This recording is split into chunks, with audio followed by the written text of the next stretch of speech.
To me, Lethbridge is a very, very important part of the province. It's one that our party is very, very focused on representing. And so, as a result, I'm just super pleased to have the opportunity to come down and speak to you here today. I'd also like to just briefly acknowledge in the crowd our candidate for Lethbridge West, our nominated candidate, Shannon Phillips. If you could just give a little wave. Which is quite exciting. And then I believe last count I heard we had 4 people contesting the nomination in Lethbridge East, but they're not here and they haven't been nominated, so I'm not going to introduce them. But let me just say, it is truly great to be here again. I was just thinking on the way here about the last time that I was here, and it's been more than 3 years, in fact, since I spoke to the Southern Alberta Council on Public Affairs. And it's really hard to believe all of the things that have happened in this province and frankly in politics since I was here in 2011. Alison Redford was elected leader of the PCs, won a general election, lost the support of Albertans and her caucus, lost her job. Dave Hancock took her place over the summer. Jim Prentice won the leadership. Dave Hancock resigned his seat. And just for anyone who's counting, that means this province has had 4 premiers in the 3 years since I was last here. And with much less change 3 weeks ago, as was mentioned, I was also elected as leader of the Alberta New Democrats. So we've had a lot of change. But I really believe part of that change is happening because at their hearts, in their hearts, Albertans are ready for a different kind of politics. A politics based on caring, a politics based on ensuring that the prosperity of this province means prosperity for all Albertans.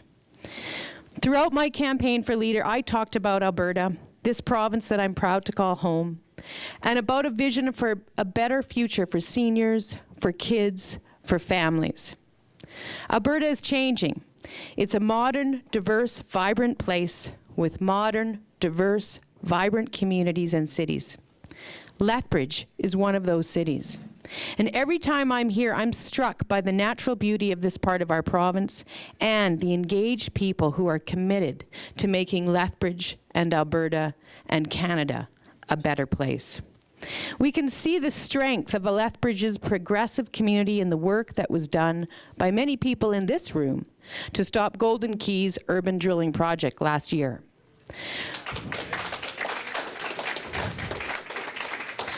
While your PCMLAs here in Lethbridge avoided this issue as much as they could, Lethbridge organized. And you were strong, and you were persistent, and you won. And eventually Golden Key dropped their application to drill within Lethbridge city limits. Here in Lethbridge, I'm confident in the next election that the New Democrats can elect Shannon Phillips in Lethbridge West. And frankly, we're looking forward to running a strong campaign with one of the 4 candidates who are currently putting their names forward for the nomination in Lethbridge East. Now, I don't want to spend a lot of time talking about the next election, but you know, I just got elected leader, so you're going to have to forgive me. It might feature in my conversation just a bit. I'm sure, but I just want to say that I think there are a lot of reasons why people in Alberta might want to consider giving the NDP your support and their support in the next election. Firstly, we've been working hard to put forward proposals to strengthen communities and to stand up against PC attempts to weaken the programs and the services that you count on. For example, and this is something that I'm very, very proud of.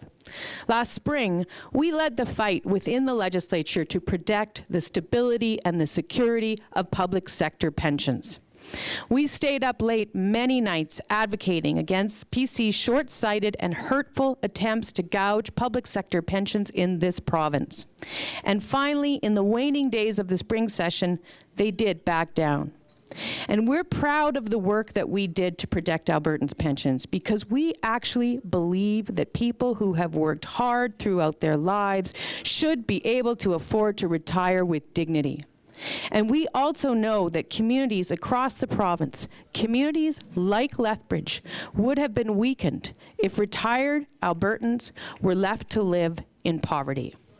So we know that that victory was not only important for public sector workers, past, current, and future, but it was also a victory for their families, for their friends, for their neighbors, and for the communities within which they live. The NDP stood against those proposed changes clearly and without hesitation because we knew and we know that standing up for regular Albertans is what makes our province stronger. Now, I also hope that people who are looking for a strong progressive voice will see support for our party, or will consider support for our party, because they see that we are best equipped to ensure the greatest growth going forward.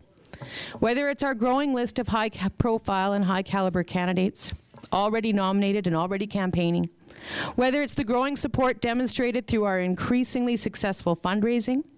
It's a little fun fact that I like to use. In my leadership race, I actually had more donors than Jim Prentice. The downside was that they were human beings, not corporations, and they were kind of focused on putting roofs over their head and food on their table, so they didn't all give $30,000 a pop. Okay, maybe none of them did, but nonetheless, there were more of them than Mr. Prentice enjoyed. And indeed, our fundraising base as a whole has grown to twice that of either of the other so-called progressive parties combined.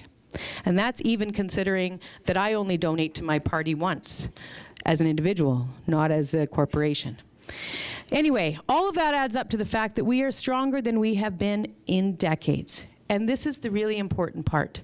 Under my leadership, I am enhancing and amplifying our call to all progressive Albertans to join our team to bring a fairer, more responsive, more caring, more forward-looking government into our legislature in Edmonton.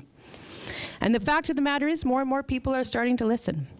During our leadership race, I was forced into sort of injecting a little bit more self-promotion than I'm normally used to into my comments. So I've become a little bit obnoxious now in terms of talking about the fact, and I guess someone did mention, or Keith mentioned it in my introduction, that I did receive the highest percentage vote of any MLA of any party anywhere in the province in the last election.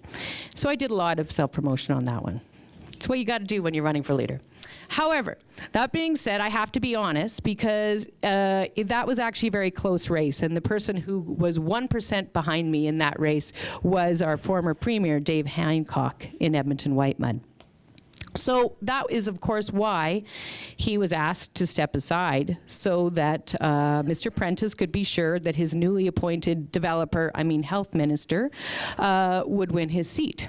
And no question, he did win that seat, and we didn't win that seat. However, we did move from a distant fourth place to a very strong second, almost tripling our percentage of the vote, and scoring the best result in that seat in Edmonton than our party has ever received in the history of our party. So,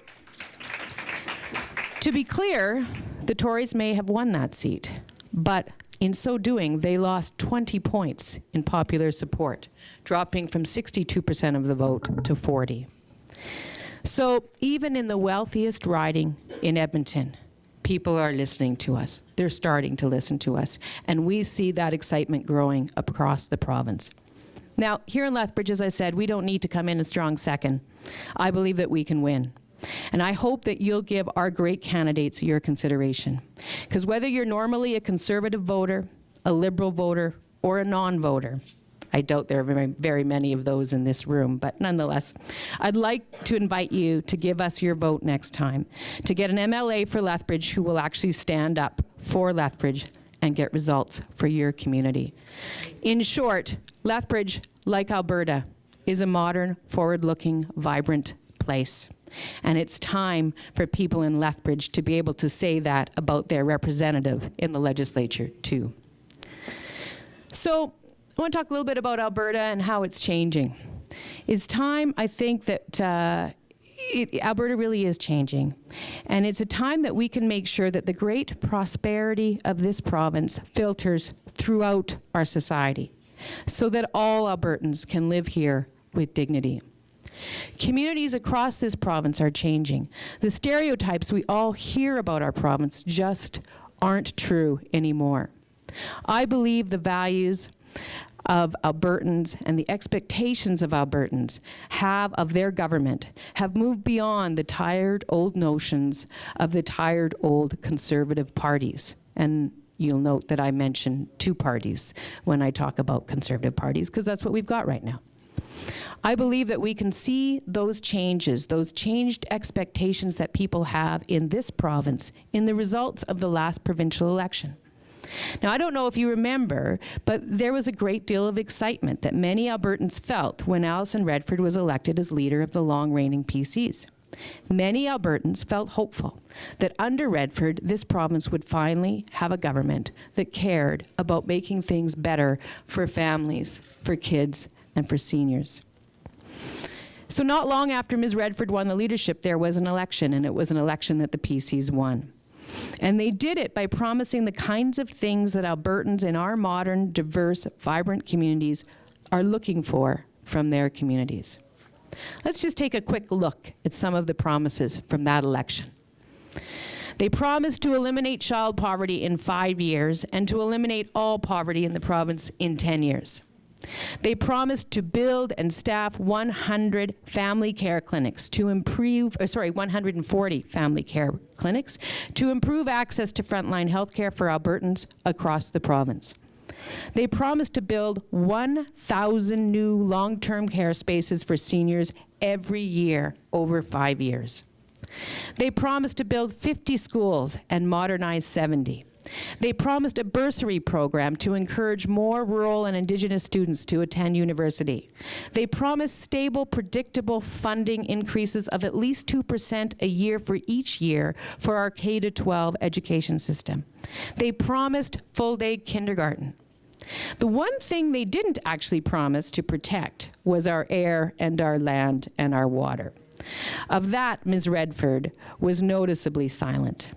And on that one, the PCs have been true to their word. We have the most abysmal environmental record in the country. But let's just review their record on the rest of their promises. Eliminating child poverty, eliminating poverty altogether in 10 years.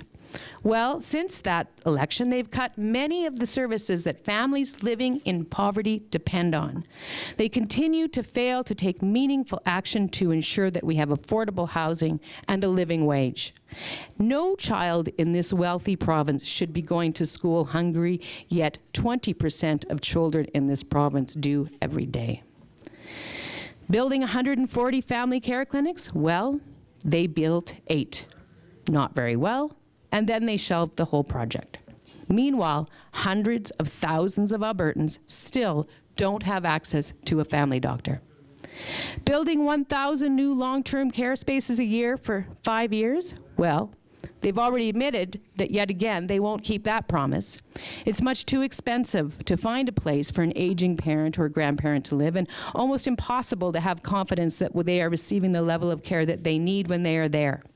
Here in Lethbridge, the government has not only failed to build and staff new spaces, they've actually closed long-term care in favor of what they like to call continuing care.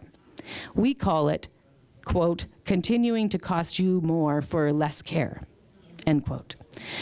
So now some of you might be thinking, well, didn't the PCs just make some announcement about investing in long-term care? Well, kind of they did.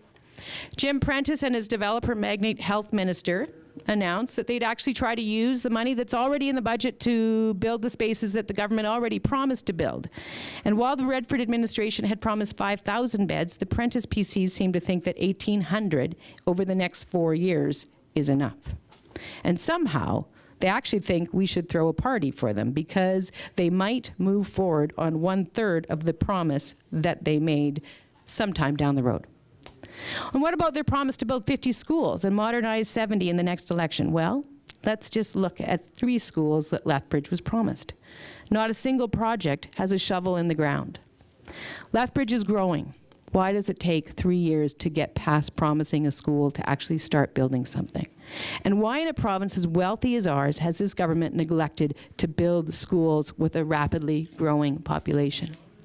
You know, many people like to talk about the Klein record and the history of Klein, and how one of the great things that Klein did was he eliminated our debt. But I think many of us here in this room understand, and more Albertans understand every year, that Klein didn't eliminate our debt. He simply hid our debt.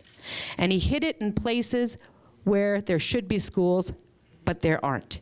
He hid it where there should be long-term care beds, but there aren't. He hid it where there should be hospitals, where we don't have to worry about ceiling tiles falling down into the middle of an operating room, in the middle of a surgery. That's where he hid the debt. So to be clear, we get rid of our debt when we have an honest conversation about what our debt is and what we need and the different ways that we can address that problem. We don't get rid of our debt by hiding it and then hoping that nobody notices 15 years that all we actually did was we put it on to the next generation.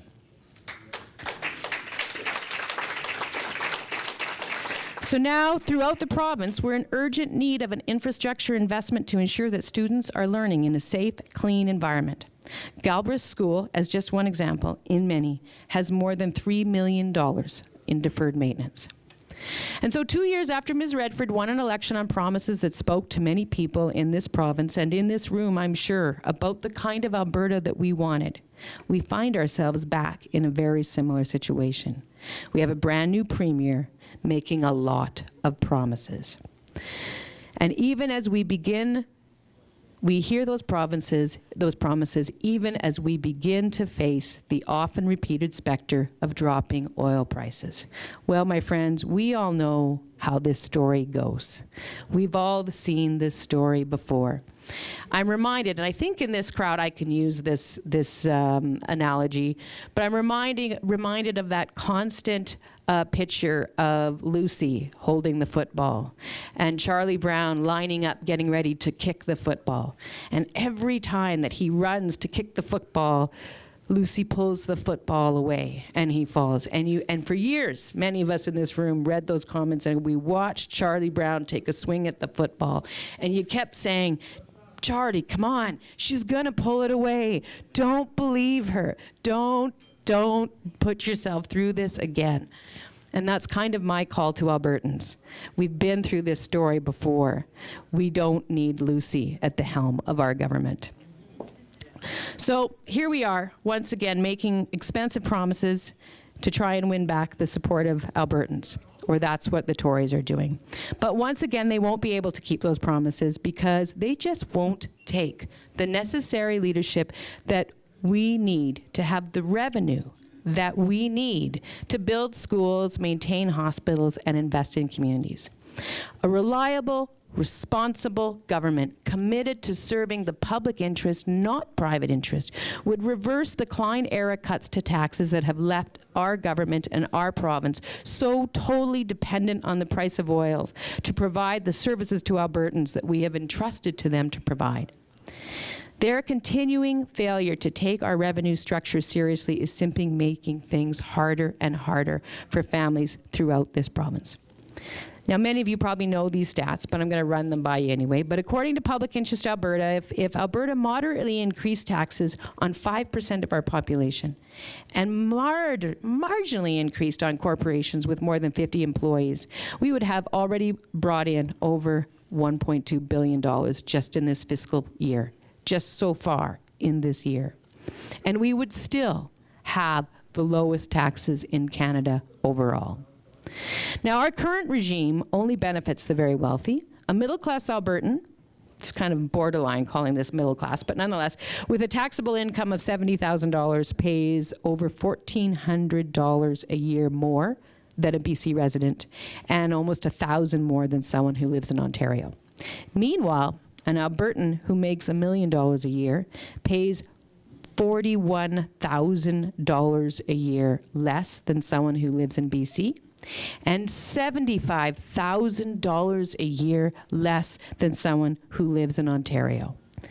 Now, does that seem fair to you? Is that an Alberta advantage to you? I don't think so.